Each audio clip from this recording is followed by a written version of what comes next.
To talk about more hemodynamic disorders, including pulmonary edema, induratio fusca pulmonis, cyanosis hepatis, and nutmeg liver, and to divide them in very understandable conceptual basis. On a basis. So with pulmonary edema, anything to do with the lung, so which is on the left side of this paper, is to do with left-sided heart failure. Anything to do with the liver, which is on the right side of this paper, is to do with right-sided heart failure. Left-sided heart failure is divided into acute and chronic. And right-sided heart failure is divided into acute and chronic. Acute left-sided heart failure is pulmonary edema. Chronic left-sided heart failure is induratio fusca pulmonis. Edema is something that can happen quick, therefore it's acute. Induratio meaning sort of thickening and overall fibrosis that's occurring. This thickening may take a while, okay? And then cyanosis is again something that can happen very quickly. And then nutmeg liver, which is heparin muscatum, is our chronic right-sided heart failure. One way to remember it is left-sided heart failure causes issues with lung, and right with liver is because right has the letter I in it as its second letter, and so does liver. Okay, for pulmonary edema, what do we need to know? You need to know that its gross appearance is going to be happier. So homogeneous, eosinophilic, pink, foamy fluid, edema fluid, air bubbles, as well as erythrocytes are going to be present. Now, pulmonary edema is a sign of acute heart failure. These basically pulmonary edema can be used to diagnose acute heart failure. That's the way you're going to be thinking about this. What's the mechanism of pulmonary edema? There's three ways. Now, our basic mechanism for pulmonary edema was kind of like all to do with hydrostatic pressure. Whenever you think pulmonary edema, think pressure. P for pressure. So pulmonary edema, P for pressure. And it's often due to an increase in four things: due to an increase in hydrostatic pressure, a decrease in oncotic pressure, an increase in vascular permeability, and a blocked lymph. Okay, but this increase in permeability can allow for fluid to move, erythrocytes to leak. Okay, but there's three things. So the three things here are at the level of the microcirculation, there's increased hydrostatic pressure, especially at the venous circulation, venous end. Fluid cannot go back.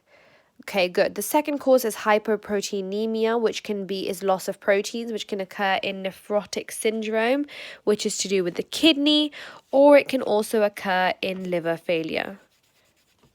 Nephrotic syndrome, we're losing proteins, or in liver failure. Okay, so that's what loss of proteins is. Then you also have pulmonary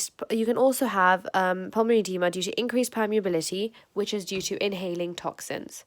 Okay, can pulmonary edema cause death? Yes, it can, because all of this fluid is going to block gas exchange, okay? Next, what is the differential diagnosis? Okay, well, let's move on to something else first. Now,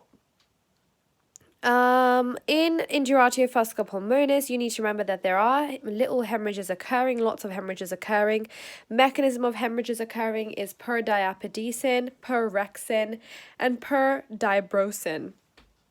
Is that dibrosin or dibracin? It is per diabrosin. So per diapedicin means that it's occurring, hemorrhage is occurring due to blood vessels being ruptured. So per diapedicin, hemorrhagia per diapedicin means blood vessels are ruptured, the erythrocytes can pass through the vessel wall due to, basically hemorrhage is rupture of blood vessels. All of these three are rupture of blood vessels. But in diapedicin, it's due to increased endothelial permeability, okay? Passing through the vessel wall because of increased permeability, which can be due to hypoxia, stagnation, which is stasis, or increased pressure or endothelial damage. You know your Virchow's triad: stasis, hypercarbonation, endothelial damage, name it. Now, your other types of hemorrhage mechanism of action is per rexin, which is by the rupture of the vessel wall, or it's through per diabrosin, which is by ulceration or tumor invasion. So this is erythrocytes leaking out either due to endothelial permeability increase, per rexin due to rupture of blood vessel, rexin, rupture of blood vessel, diabrosin is by ulceration or tumor invasion occurring. Okay, now induratio fusca pulmonis is chronic left-sided heart failure. Gross appearance, again, it's going to be heavier, it's going to be enlarged. Just to remind you, in chronic heart failure, you have a heavier lung. So in this one, so chronic induratio, you're going to have a heavier lung. In chronic heart failure with liver, the liver is going to be enlarged.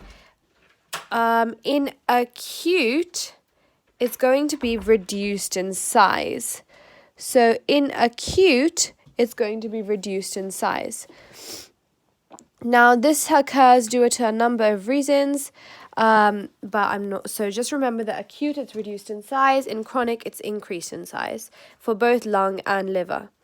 Now, to understand induratio fusca pulmonis, then here the induratio is occurring mainly through basically fibrosis occurring. Here the tissue alveolar septa is very thick. One of the key differences is here, remember best, you have brown pigment, you have brown pigment, you have extracellular hemosidrin, then you have sidrophages, which are the hemosidrin containing macrophages, and then you also have thickened alveolar tissue septa. Key difference between these two, this has a normal alveolar pulmonary edema, normal alveolar tissue septa.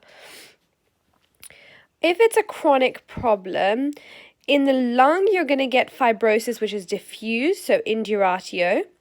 In the liver, if it's a chronic problem, you're going to get hepatomuscotum, and this fibrosis can progress to cardiac cirrhosis. Don't call it cardiac cirrhosis, call it cardiac fibrosis. Cardiac fibrosis. In hepatomuscotum, cardiac fibrosis is occurring, and that's just the name for fibrotic tissue, fibrotic replacement of the atrophic hepatocytes. Moving on to liver. In cyanosis hepatis, this is what? The acute or chronic of right-sided heart failure. This is acute right-sided heart failure. This is going to be due to something called VCSC, venous congestion of systemic circulation. Venous congestion of systemic circulation. And there's a couple of key findings histologically that are going to happen to the liver and to the hepatocytes. You're going to start your diagnosis by looking at the central vein in both cases, and essentially in cyanosis hepatis, three things are going to happen. The central vein is going to be enlarged due to too many erythrocytes being present. So you can say the central vein is engorged with erythrocytes. The central vein is a dilated central vein. Now, the sinusoids are undulating. You have undulating sinusoids or undulating trabeculae, wavy. One way to remember it, cyanosis hepatis, wavy sinusoids. Cyanosis hepatis, wavy sinusoids. Erythrocytes are also present between the trabecules. Okay, for this one, you need to know that there's three main zones that you need to be aware of. There's the zone that's around the central vein, so the central-lobular zone. Then there's an intermediate zone, and then there's a peripheral zone.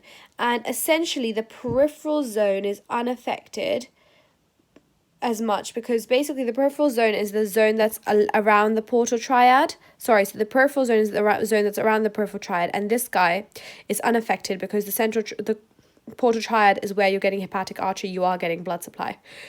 By the way, cyanosis hepatis is due to persistent blood stagnation, increased hypoxia, and this causes two main things. It causes centrilobular dystrophy,